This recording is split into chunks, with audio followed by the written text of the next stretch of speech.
இப்போ வந்து நம்ம வந்து இந்த கோதுமை மாவை வச்சு நம்ம வந்து அடை செய்ய போகிறோம். கோதுமை மாவு பெரிய டம்ளரில் 1 டம்ளர் எடுத்துருக்கிறேன். அதை இப்படி போட்டுக்கலாம். அடுத்தது வந்து முருங்கைக்கீரை 1 புடி முருங்கைக்கீரை வச்சுருக்கிறேன். இதையும் சேர்த்து எடுத்துக்கலாம். பிறகு தேங்காய் துருவல் சும்மா 2 பல்லு தேங்காய் துருவல் வச்சுருக்கிறேன். இதையும் சேர்த்து நம்ம இந்த மாதிரி போட்டுக்கலாம்.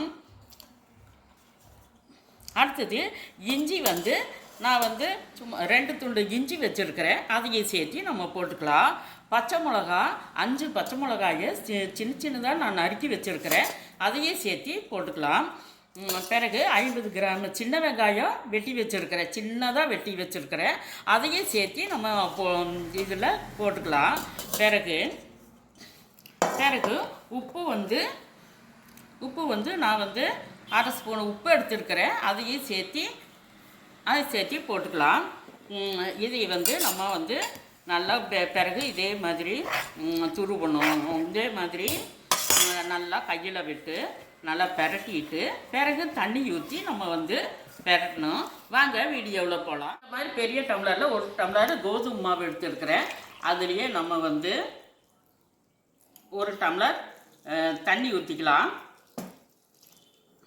தண்ணி ஊற்றிட்டு நல்லா கலக்கிடணும். இன்னும் கொஞ்சம் தண்ணி பத்தாது, அதனால் இன்னொரு 1/2 டம்ளர் தண்ணி ஊற்றிக்கலாம்.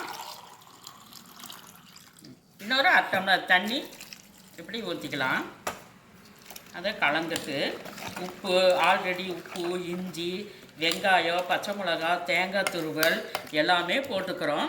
வெங்காயத்தை வந்து மேலே கட் பண்ணிவிட்டு இந்த மாதிரி இந்த எண்ணெயில் தொட்டு இதை வந்து தோசைக்கல்லில் வந்து இப்படி தடவிக்கணும். நல்லா சூப்பராக வரும். இப்போ அதுக்கு வந்து பெருங்காயத்தூள் வந்து நான் கொஞ்சம் பெருங்காயத்தூள் போட்டுக்கிறேன். பெருங்காயத்தூளும் போட்டுட்டு கொஞ்சம் நேரம் ஒரு 1/4 மணி நேரம் ஊற வச்சா போதும். ஊற வச்சுட்டு நம்ம இப்படி 1/2 டம்ளி மாவு ஊற்றி இப்போ அடை செஞ்சுக்கலாம். முருங்கைக்கீரை போட்டதுனால சூப்பராக இருக்குது. அது மேலே வந்து நம்ம வந்து சும்மா சமையல் எண்ணெய் வந்து நான் வந்து 3/4 ஸ்பூன் சமையல் எண்ணெய் ஊற்றுறேன்.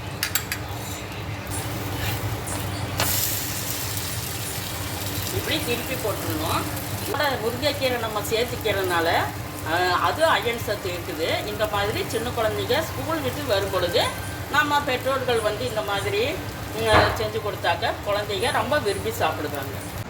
இது வந்து கோதுமை மாவு அடை சூப்பராக இருக்குது. பாருங்க, பார்க்குறதுக்கே ரொம்ப நல்லா இருக்குது. இது சாப்பிட்டு பார்ப்போம். அது கூட நான் வந்து தேங்காய் பொட்டுக்கடலை சட்னி செஞ்சுருக்கிறேன். இது சாயந்தரம் நேரம் நம்ம வந்து இது இப்போ இந்த மாதிரி கோதுமை மாவு அடை வச்சு முருங்கைக்கீரையை போட்டு எல்லாம் சேர்த்து நம்ம இப்படி அடையை சாப்பிடும்போது சின்ன குழந்தைகளுக்கு ரொம்ப நல்லது, உடம்புக்கு அயன் சக்தி.